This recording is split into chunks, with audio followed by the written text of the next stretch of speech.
Assalamualaikum warahmatullahi wabarakatuh. Berangkat saja Demo Kemara dari kelas 1C. Di sini saya akan menjelaskan secara singkat mengenai materi bagian tes cepat molekuler. Baik, langsung saja ke materinya. Yang pertama, apa itu TCM?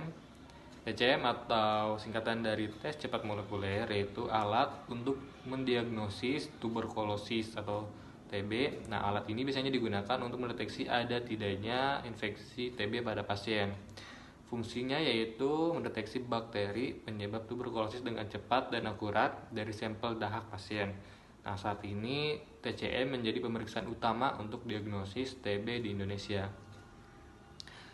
Kemudian fungsi dari bagian alat yang pertama ada kompartemen sampel.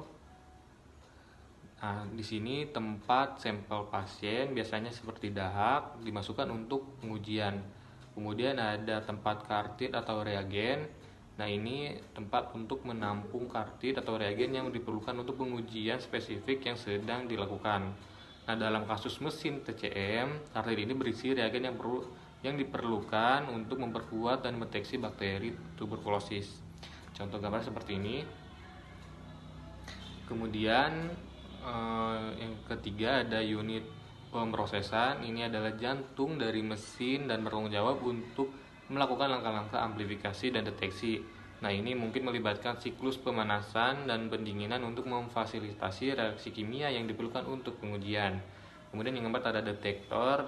Bagian mesin ini mengukur sinyal yang dihasilkan selama proses pendeteksian dalam tes TCM. Sinyal ini akan menunjukkan ada tidaknya bakteri tuberkulosis. Kemudian yang terakhir yaitu ada komputer dan layar. Nah, bagian mesin ini berfungsi untuk mengontrol seluruh proses dan menampilkan hasil pengujian. Komputer menafsirkan sinyal dari detektor dan memberikan hasil positif atau negatif untuk tuberkulosis. Kemudian kalibrasi alat TCM yaitu kalibrasi biasanya dilakukan oleh teknisi yang qualified atau berkualifikasi dari pabrikan pembuat alat atau lembaga yang ditunjuk. Nah, prosedur kalibrasi melibatkan penggunaan kontrol positif dan negatif untuk memverifikasi akurasi hasil tes. Kemudian ada troubleshooting dari TCM. Nah, yang pertama hasil tes tidak valid. Pastikan sampel pasien sudah ditambahkan dengan benar. Kemudian jika alat tidak menyala, pastikan kabel daya terpasang dengan benar, periksa voltage listrik, nyalakan ulang alat, atau hubungi teknisi service untuk pemeriksaan lebih lanjut. Kemudian troubleshootingnya yaitu jika hasil tes tidak konsisten, pastikan sampel pasien sudah ditambahkan dengan benar. Kemudian periksa tanggal kadaluarsa kartrid. Kemudian lakukan kalibrasi ulang alat atau bisa dihubungi teknisi servis untuk pemeriksaan lebih lanjut. Kemudian jika kesalahan sistem, nyalakan ulang alat, perbarui firmware alat atau jika tersedia. Kemudian bisa dihubungi juga teknisi servis untuk pemeriksaan lebih lanjut.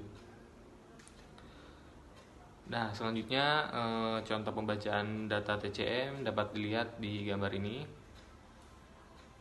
Nah, mungkin itu saja penjelasan singkat mengenai materi TCM dari saya. Kurang lebihnya mohon maaf. Terima kasih. Wassalamualaikum warahmatullahi wabarakatuh.